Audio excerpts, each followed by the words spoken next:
नात्यांमधला गोडवा जपताना आपल्याला बऱ्याच गोष्टींचं भान ठेवावं लागतं आणि त्यातल्याच एका गोष्टीबद्दल आज मी आपल्याला सांगणार आहे।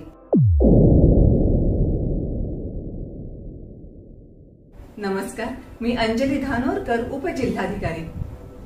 एकदा अँथ्रोपोलॉजिस्टने एक प्रयोग करायचं ठरवलं आणि आफ्रिकेमधल्या एका दूरवरच्या प्रदेशामध्ये हे अँथ्रोपोलॉजिस्ट त्यांच्या प्रयोगासाठी गेले। तो सगळा भाग असा होता की तिथे खाण्यासाठी कित्येक दिवस तिथल्या लोकांना काहीही मिळत नसे। अशा वेळेस या लोकांनी ठरवलं, त्यांनी एक मोठी बास्केट भरून भरपूर खाऊ घेतला। तो सगळा खाऊ एवढा स्वादिष्ट होता, त्याचा सुगंध एवढा दरवळत होता की अगदी ज्याचं पोट भरून जेवण झालंय त्याला सुद्धा त्या वासाने भूक लागावी। आणि हा बास्केटभर खाऊ त्यांनी एका ठिकाणी ठेवला।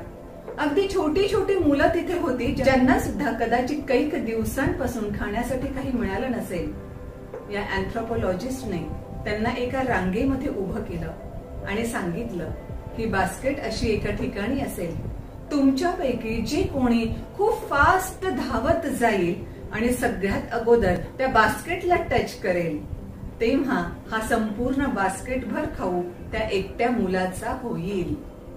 आणि हे सांगितल्यानंतर त्या सर्वांना लाईन अप केल्यावर हे अँथ्रोपोलॉजिस्ट बघू लागले की नेमकं आता काय घडतंय।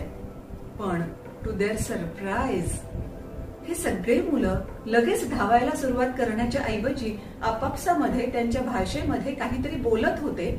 बोलल्यानंतर त्यांनी अगदी व्यवस्थितरित्या एक एक पाऊल समान अंतराने टाकायला सुरुवात केली आणि जेव्हा ती त्यांची लाईनअप झालेली ती सगळी मुलं त्या बास्केटच्या जवळ आली, तेव्हा पुन्हा ते काहीतरी त्यांच्या भाषेत बोलले। त्या बास्केट भोवती सगळ्यांनी एक वर्तुळ तयार केलं। पुन्हा काहीतरी त्यांच्यामध्ये चर्चा झाली आणि एकाच क्षणी त्या सर्वांनी त्या बास्केटला हात लावला। आता खाऊ पुन्हा एकाचा होण्याच्या ऐवजी त्या सगळ्या मुलांचा झाला होता आणि ती मुलं खूप खुश झाली होती। ती मुलं खुश झाली, पण या अँथ्रोपोलॉजिस्टना एक मोठा प्रश्न पडला आणि त्यांनी ह्या मुलांना विचारलं की तुम्ही असं का केलं? तुमच्यापैकी कोणीतरी एकानं बाकीच्या मुलांपेक्षा जास्त जोरात धावत या खाऊच्या बास्केटला टच केला असता तरी संपूर्ण बास्केट त्याच्या एकट्याची झाली असती आणि कदाचित त्याच्या घरचे आणि तो महिनाभर हा खाऊ पुरवून खाऊ शकले असते। मग ते अशा रीतीने का वागले आहेत? तेव्हा या सगळ्या मुलांनी एका सुरात त्या अँथ्रोपोलॉजिस्टला उत्तर दिलं आणि त्या उत्तरादाखल फक्त एकच शब्द उच्चारला, उबंटू। उबंटूचा अर्थ I am because we are, मी आहे कारण आम्ही सर्वजण आहोत।